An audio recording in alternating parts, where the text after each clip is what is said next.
약에서 차이를 보이는 신라작이었다.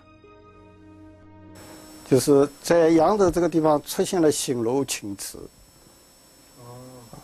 新楼青瓷出土的地点是不止一处。这个连青山大学他们已经关注到这件事情，就在今天的那个三元路呢，那个唐代遗址里面就挖出了有关于新楼青瓷。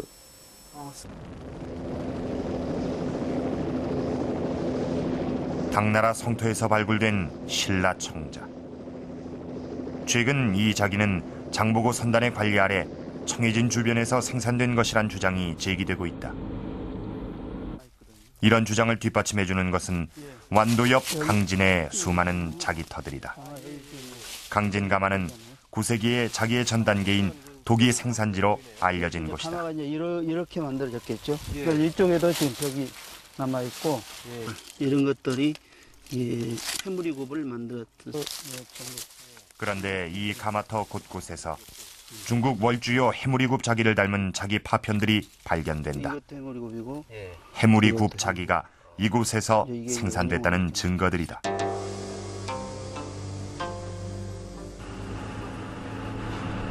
완도 주변의 자기 생산지론 해남도 손꼽히고 있다.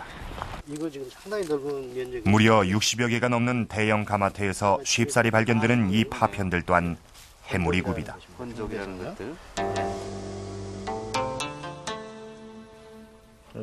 이와 같은 경우는 그렇다면 해남과 강진의 자기 파편과 월주연은 얼마나 닮아 있는 것일까? 높이도 보면은 겉모습만으론 거의 구분이 불가능하다.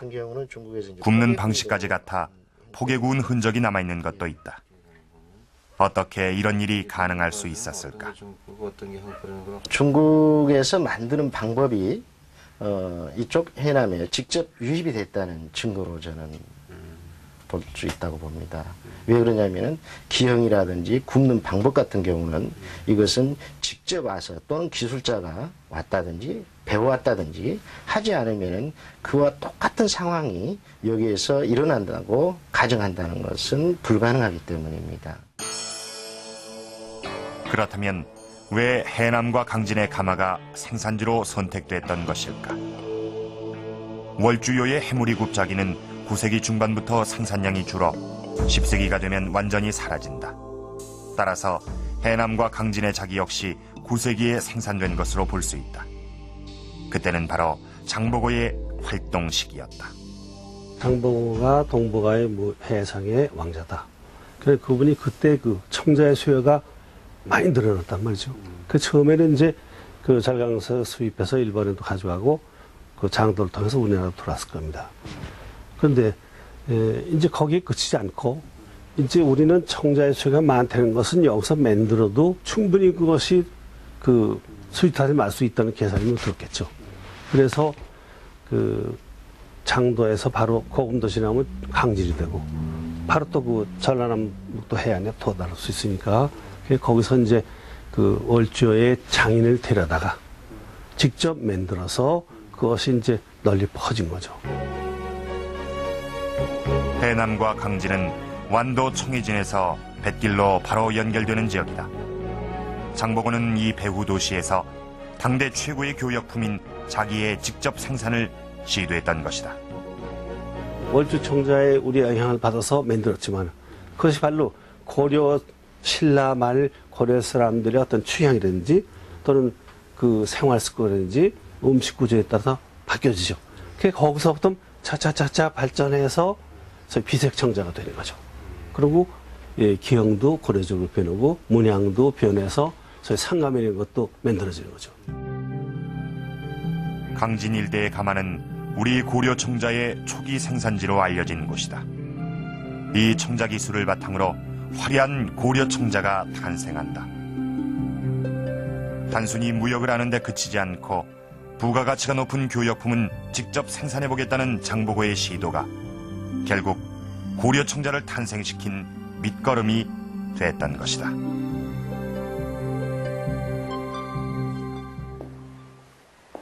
해상왕 장보고의 두 번째 성공 비결은 바로 이것입니다.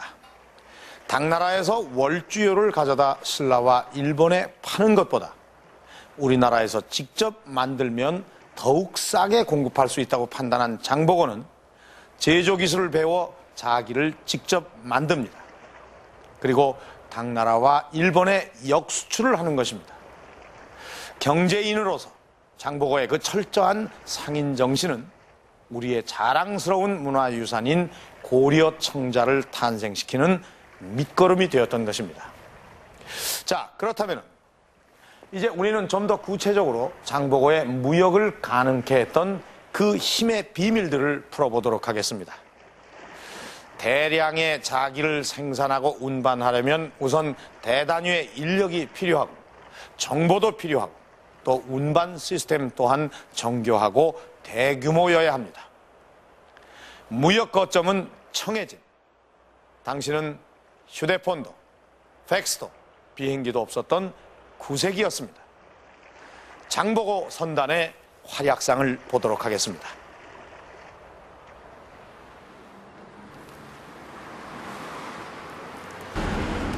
장보고 선달의 무역 활동을 짐작케 하는 책이 일본 교토 국립박물관에 보관돼 있다.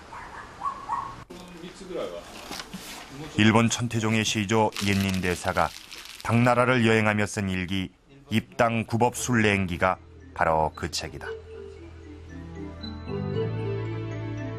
옛닌이 당나라 여행을 하던 시기는 바로 장보고가 활동하던 시기.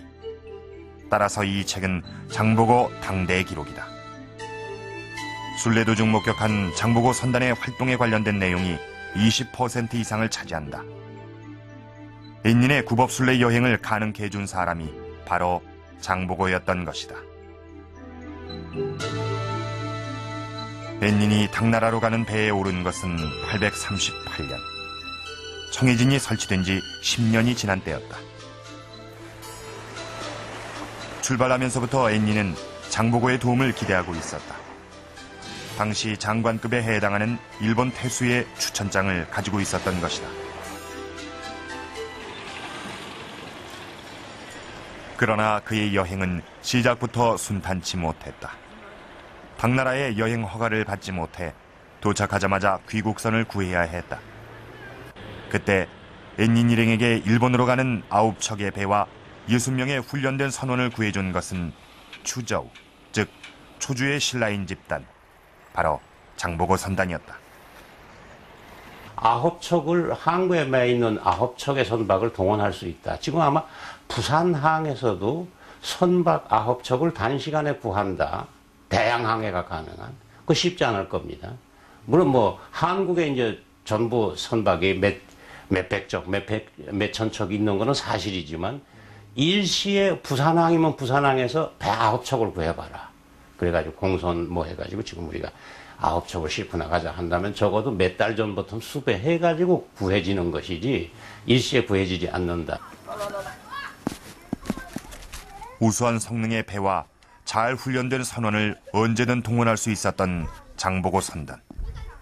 그렇다면 무역에 있어 기본 요소는 갖춘 셈이다. 그 장보고 선단의 도움으로 귀국 선편은 마련했지만 옛닌은 그대로 순례 여행을 접을 수는 없었다.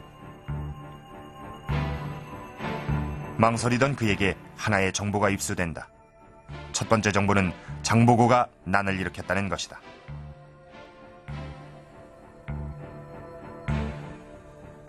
그로부터 18일 후